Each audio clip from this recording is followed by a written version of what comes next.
Nah, mungkin saya mau bahas sedikit tentang Nazm Zubat. Ini kitab sebenarnya darsun wa ta'lim, pelajaran yang disampaikan oleh ulama besar yang semoga Allah Ta'ala panjangkan umur beliau, hafizahullah wa ra'ah, dan pernah singgah di Ternate, pernah sampai di Ternate. Ini kitab ini. Dulu Al-Habib Abu Bakar, saya waktu itu juga tidak ada di Ternate. Pernah datang tahun berapa saya lupa itu. Ya, Habib Zain bin Smith. Habib Zain bin Ibrahim bin Smith itu ulama besar, pernah injak Ternate. Beliau usianya sudah sepuh, 80 tahun mungkin lebih. Sekarang sudah tidak lagi mengajar, membuka pesantren, sudah beliau khalwat, sudah ibadah full. Itu. Beliau itu ahli fikih di zaman sekarang. Sampai sebagian ulama menyebutkan Imam Syafi'i fi hadzal zaman. Imam Syafi'i di zaman sekarang itu beliau. Dan ini kenapa kitab ini banyak mengutip Nazm Zubat. Ini ditulis oleh muridnya, namanya Al-Habib Hasan bin Ahmad Al-Kaf. Jadi Habib Zain mengajar, kemudian ditulis oleh muridnya, dijadikan kitab. Dan ini beliau hafal di luar kepalanya. Beliau ngajar gak baca kitab, beliau dari hafalan. Dan beliau hafal Zubat itu di luar kepala. Bahkan dapat info beliau itu sampai hari ini masih punya jadwal khusus mengulang hafalan-hafalan ilmu yang dulu beliau hafal sampai sekarang. Dan memang orangnya luar biasa di dalam mujahadah, dalam menuntut ilmu itu. Hafalan-hafalannya itu sangat banyak. Nah, ini Zubat beliau hafal di luar kepala. Di luar kepala dihafal. Ini semua pelajaran beliau sampaikan dari hafalan. Dari hafalan, bukan dari bacaan, dari hafalan. Murid nulis jadi kitab. Beliau sangat cinta dengan kitab fikih. Terlebih khusus beliau sangat mencintai ilmu fikih, ilmu yang berkaitan dengan masalah ibadah, baik dia sifatnya ibadah, muamalah, munakahah, muaqabah. Nah, kitab Zubat menjadi kitab induk semua pesantren ahli sunnah wal jamaah itu. Ketika sudah masuk kelas terakhir atau sudah mau lulus, biasanya diajarkan kitab Zubat. Yang menyusun kitab Zubat, beliau orang Palestina, namanya Ahmad bin Hussein bin Ali bin Ruslan. Lahir di kota Romlah, wafat di Maqdis, Baitul Maqdis, Palestina. Beliau dilahirkan pada tahun 773 Hijriah. 773 Hijriah. Wafat 844 Hijriah. Laqab beliau, julukan beliau Syihabuddin. Syihabuddin artinya meteor agama. Kemudian kunya beliau Abul Abbas. Disebutkan di dalam tarajum kitab-kitab managib, termasuk managib beliau, itu ulama menyebutkan kana imaman faqihan allamatan mutasawwifan mufassiran muhaddithan lugawiyan muarrikhan alima ilmi al-haywan wan nabat wal hisab wal faraid wa ghairi dzalik min sairil ulum wa ghairi dzalik min sairil ulum. Beliau seorang imam allamah, sangat banyak ilmunya, ahli fikih, ahli tasawuf, ahli tafsir, ahli hadis, ahli bahasa, ahli matematika, ahli ilmu waris, ahli ilmu hewan, ahli ilmu tumbuh-tumbuhan, dan masih banyak wa ghaira dzalik min sa'il ulum, dan masih banyak ilmu-ilmu lainnya yang beliau kuasai. Jadi Ibnu Ruslan itu bukan hanya ahli fikih, tapi tadi banyak ilmu dikuasai. Wa aqidatul asy'ariyah, wa kana as'ariyah al-aqidati wa sufiyah al-manhaji wa suluki, wa qara'a kitab Awarifil Ma'arif. Beliau berakidah Asy'ari dan seorang sufi yang menempuh jalan tariqah, dan beliau sering membaca kitab yang namanya Awariful Ma'arif dalam ilmu tasawuf. Kitab ini ditulis oleh Imam Suhrawardi. Imam Suhrawardi ini adalah murid dari Syekh Abdul Qadir Jilani, dan juga sanad keilmuannya bersambung kepada Ibnu Arabi. Jadi beliau padukan tuh ilmunya Syekh Abdul Qadir Jilani dengan ilmunya Ibnu Arabi. Dan keturunan sahabat Imam Suhrawardi, keturunan sahabat Sayyidina Abi Bakar Siddiq radhiyallahu anhu arda. Nah, Imam Ibnu Ruslan membaca kitab tersebut. Kemudian Al-Imam Sakhawi menyebutkan dalam kitab Ad-Daw'il Lami', beliau punya ayah bukan ulama, tapi seorang pedagang, punya dukanun, punya satu toko. Jadi ayahnya itu sering memerintahkan Ibnu Ruslan yang masih anak-anak untuk menjaga toko, tidak disuruh belajar. Tapi ayahnya orang soleh, ibunya juga orang wanita yang soleha. Cuma memang profesinya pedagang. Jadi dari kecil Ibnu Ruslan itu disuruh jaga toko. Ibnu Ruslannya ternyata ketika berjalan menuju ke toko dipikir oleh ayahnya ini pergi ke toko. Ternyata beliau pergi ke sekolah belajar ilmu agama.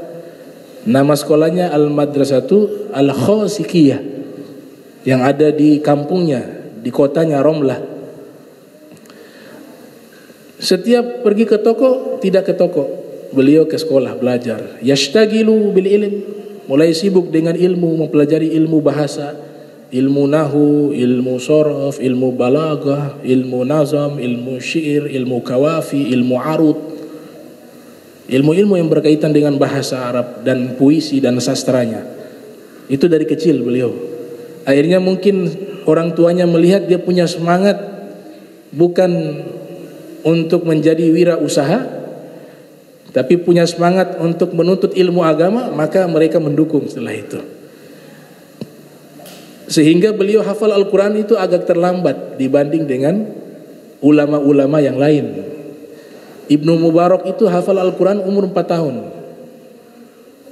4 tahun.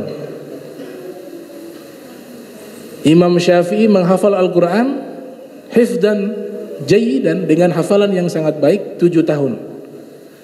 Nah, Ibnu Ruslan menghafal Al-Quran kana hafizal Quran nahwa 10 sinin, usia 10 tahun.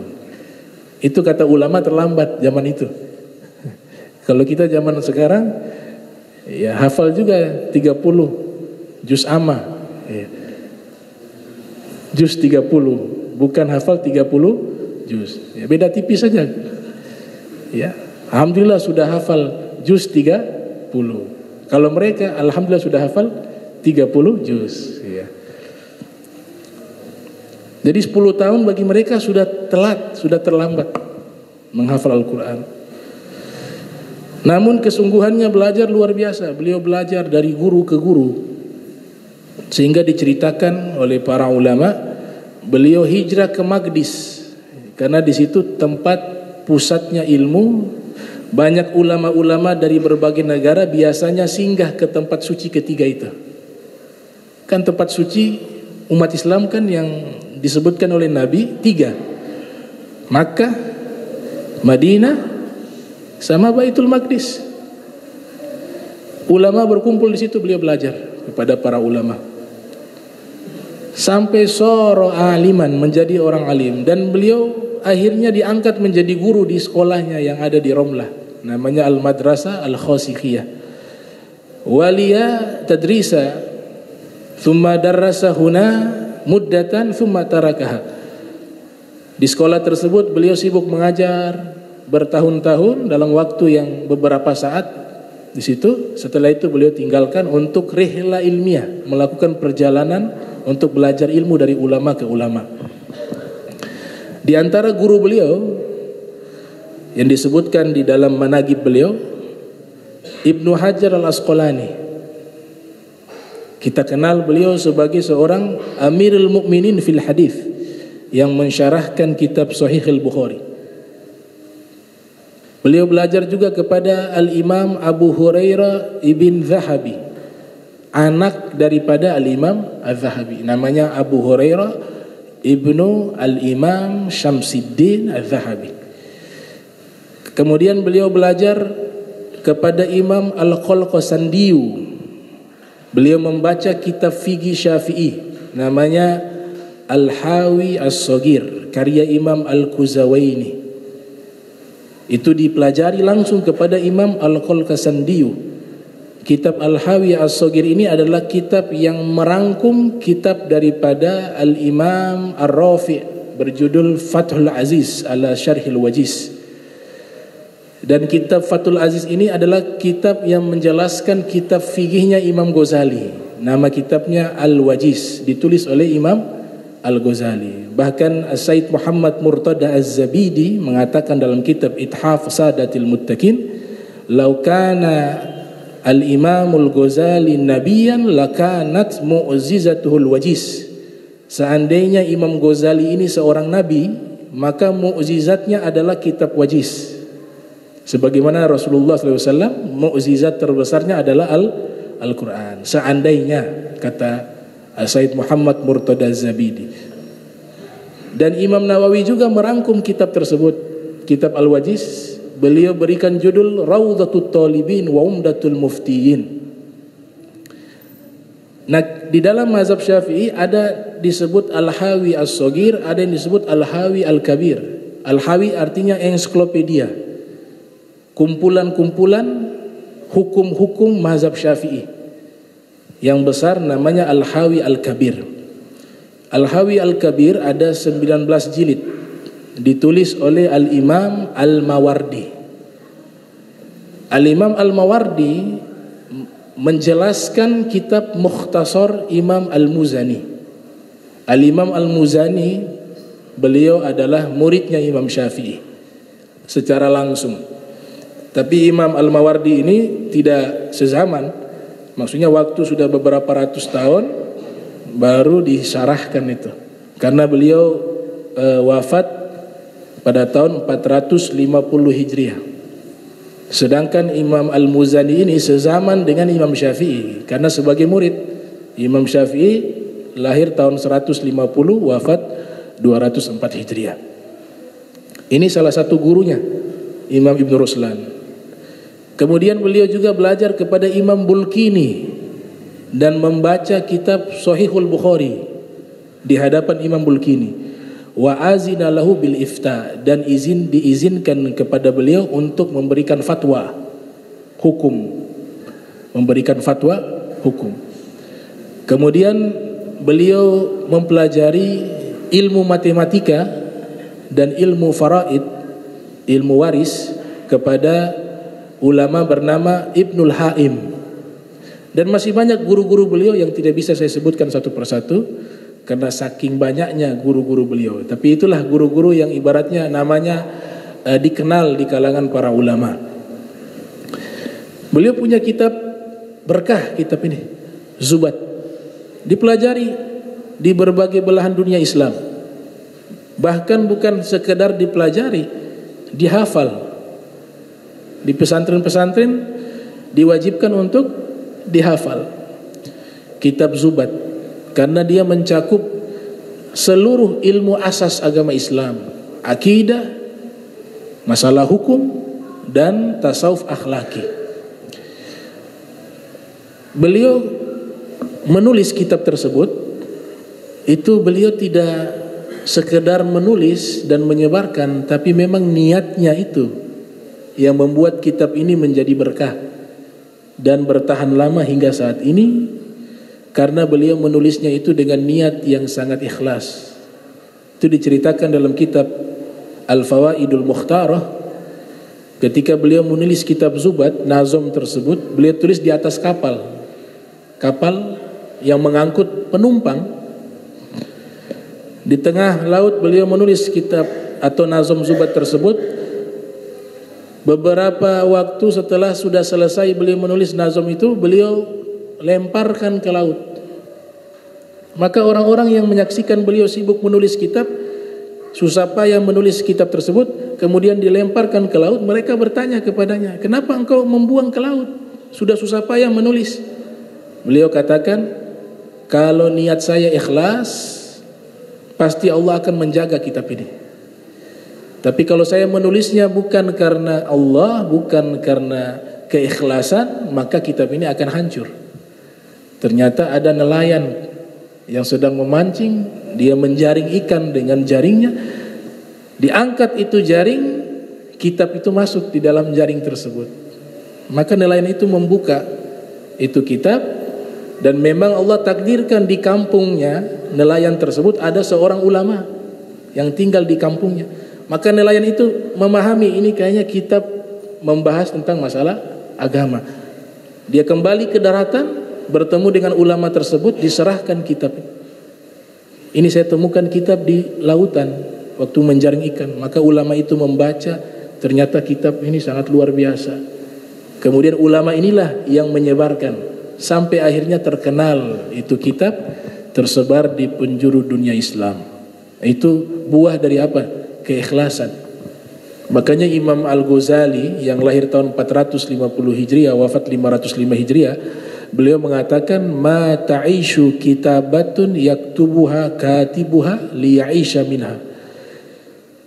Tidak akan bisa hidup sebuah kitab atau tulisan yang ditulis oleh penulisnya hanya sekedar mencari pemasukan atau hanya sekedar untuk dagang. Itu kitab agama gak akan bisa bertahan lama.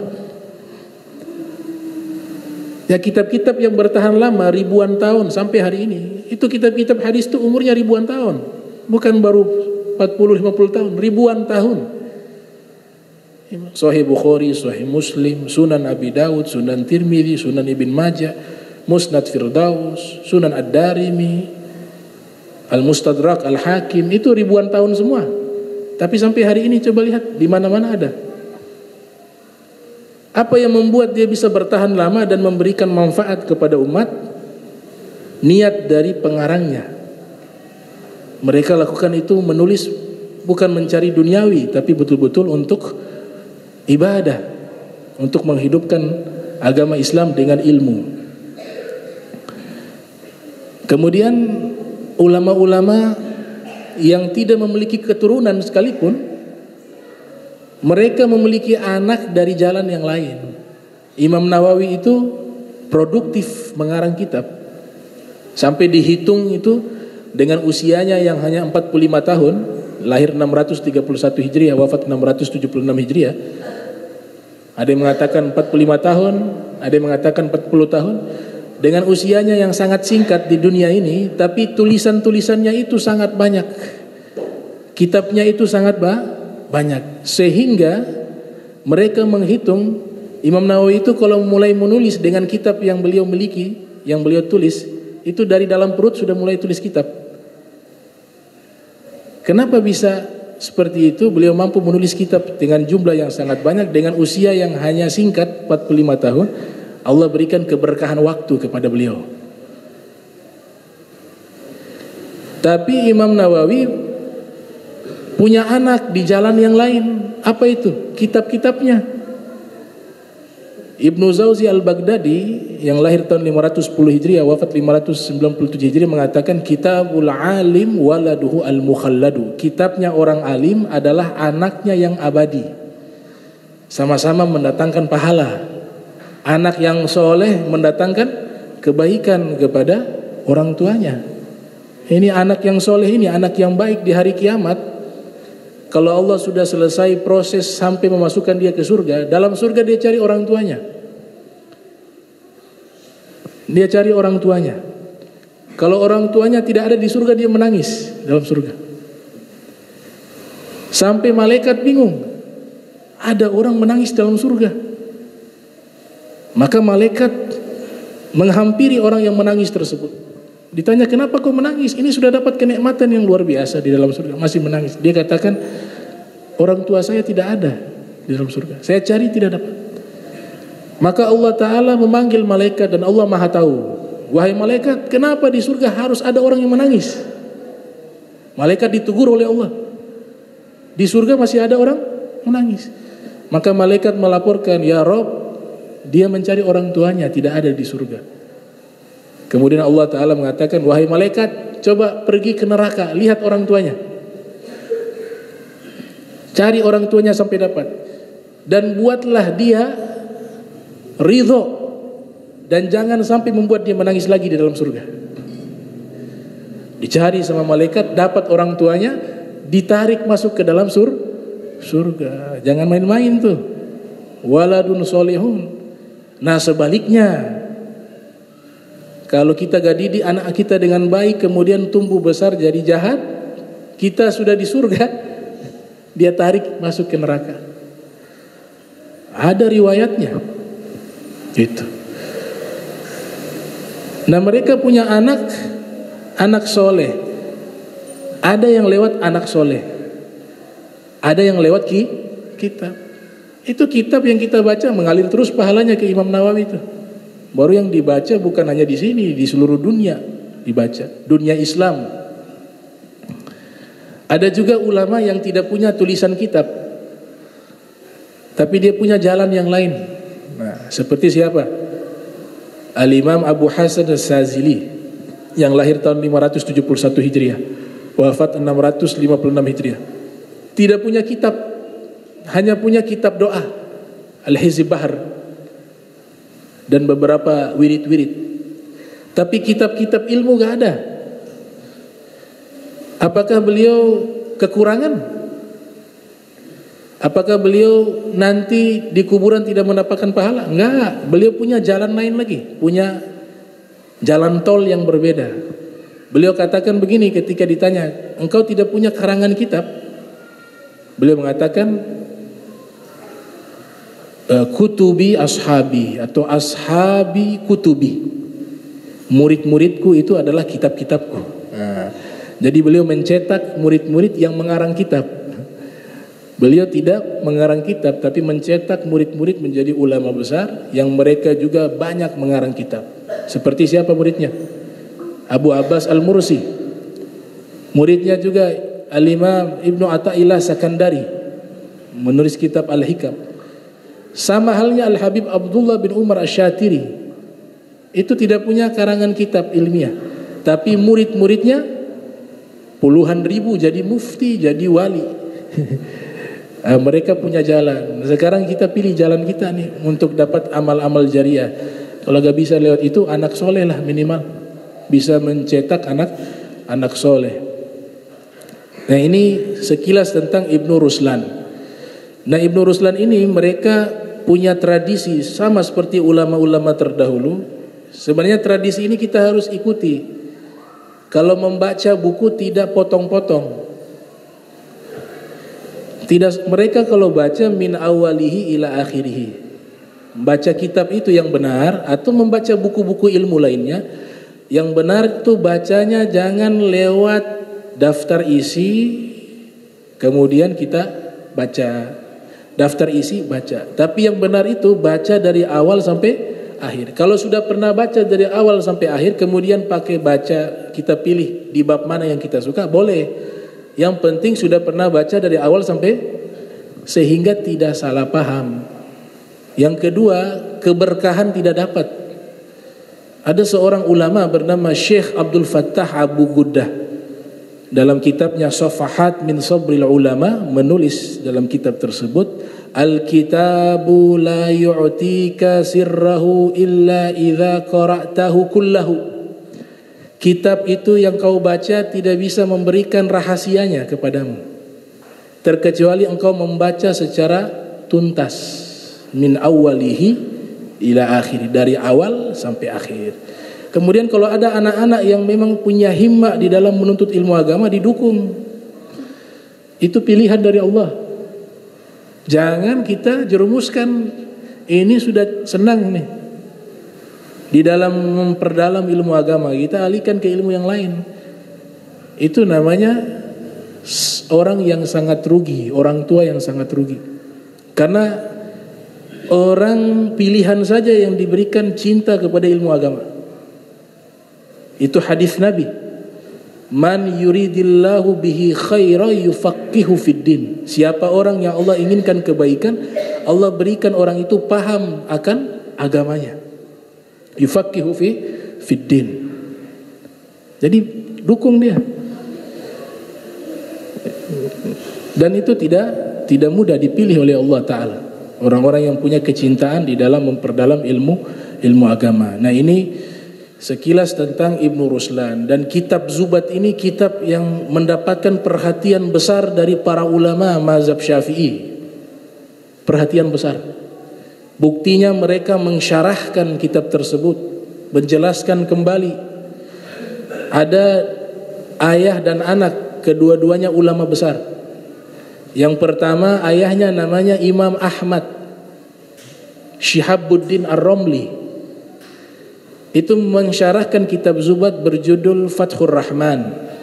Beliau punya anak ulama besar di Mesir bernama Al-Imam Muhammad bin Ahmad Ar-Romli, julukannya Syamsuddin, juga menjelaskan kitab Zubat berjudul Ghayatul Bayan.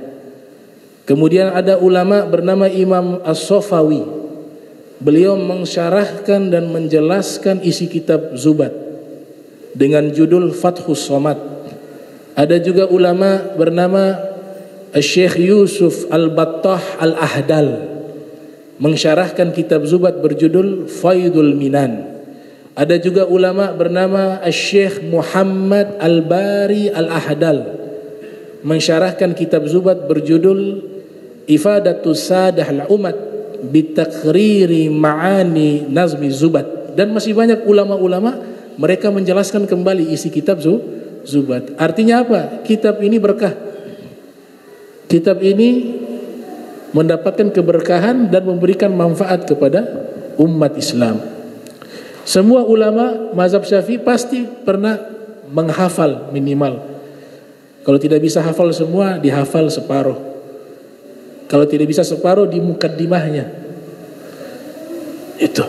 Dan di mukaddimahnya itu ada bab tentang tasawuf akhlaki. Wa inna ab'ada qulubin nasi min rabbinar rahim qalbun qasi. Sesungguhnya manusia yang paling jauh dengan Allah adalah manusia yang hatinya keras. Nah, hati yang keras itu adalah orang yang paling jauh dengan Allah. Walaupun seakan-akan dia dekat lewat ibadah, tapi hatinya ini kotor, hatinya ini keras, dia justru jauh dari Allah. Ini beliau ambil, ini nazam dari hadis Nabi Muhammad sallallahu alaihi wasallam. Ada hadis diriwayatkan oleh Imam Tirmizi di dalam sunannya. Rasul sallallahu alaihi wasallam bersabda, "La tukthirul kalam bi ghairi dzikrillah. Fa inna kathratal kalami bi ghairi dzikrillah qaswatul qalb wa inna ab'adan nasi minallahi al-qalbu wal qasi." Jangan kalian banyak berbicara selain zikir kepada Allah. Berbicara, ngobrol boleh, gak dilarang, tapi jangan terlalu kebanyakan. Perbanyaklah zikir. Karena banyak ngobrol, banyak berbicara dengan hal-hal yang sia-sia, hal yang tidak mendatangkan dosa, tapi ngobrol yang tidak ada manfaat, itu mengeraskan hati. Dan manusia yang paling jauh dengan Allah adalah manusia yang hatinya keras. Di dalam Musnad Al-Bazzar juga disebutkan oleh Nabi kita Muhammad sallallahu alaihi wasallam, arba'atun minasyaqa, ada 4 jenis manusia yang paling celaka. Jadi ini 4 jenis manusia yang paling celaka. Jumudul ain, ada manusia yang susah menangis karena dosa. Yang kedua, Qaswatul qalb, manusia yang memiliki hati yang keras, hati yang keras. Yang ketiga, tulul amal, angan-angan tentang duniawi terlalu panjang. Jadi dia selalu menghayal terus dunia, gak pernah dia memikirkan itu akhirat. Yang keempat, al-hirsu ala dunia, orang yang rakus terhadap dunia. Ini 4 jenis manusia yang paling celaka jika dia mengalami 4 keadaan tersebut.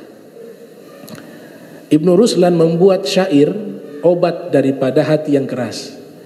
Dalam syairnya beliau katakan, wa dawa'u qalbika khamsun 'inda qaswatihi fadum 'alaiha tafuz bil khairi wa zafari khala'u batnin wa qur'anun tadabbaruhu kadza tadarru'u bakin sa'ata sahari kadza qiyamuhu junhal laili awsatahu wa antu jalisa ahlal khairi wal khabari.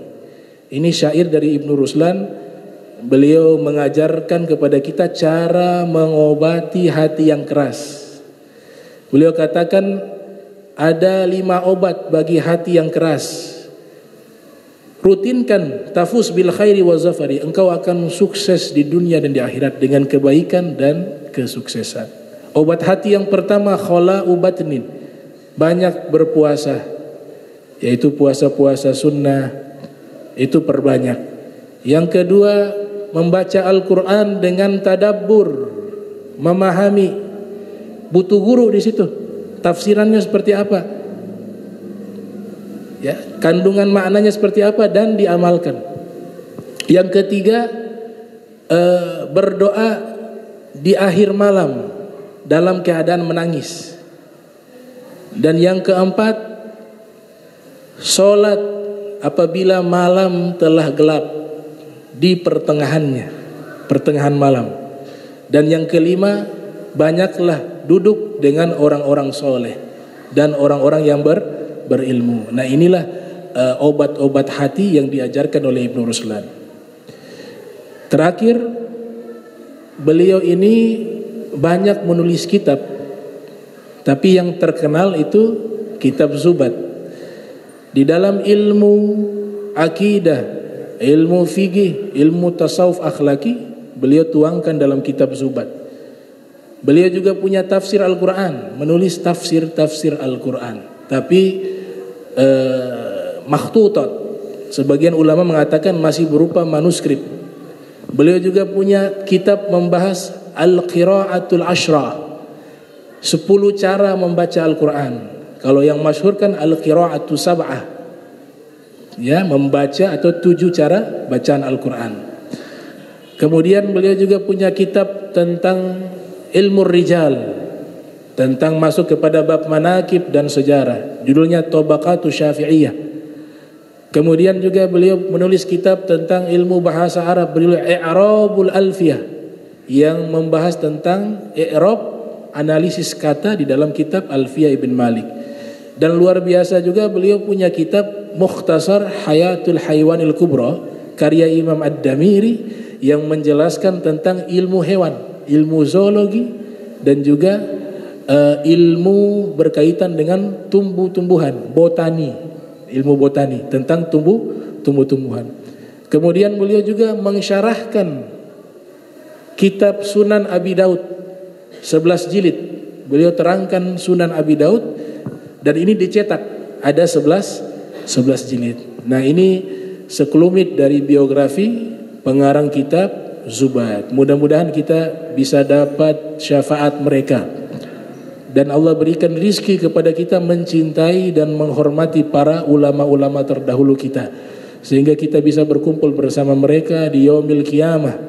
Beruntung orang-orang yang dipilih bisa mencintai ulama-ulama terdahulu. Itu orang-orang pilihan. Ya, kita jaga ini rasa cinta, kita minta kepada Allah tanamkan dalam hati kita dan anak turunan kita menjadi orang-orang yang menghormati, mencintai para ulama dan mencintai ilmu Nabi Muhammad sallallahu alaihi wasallam.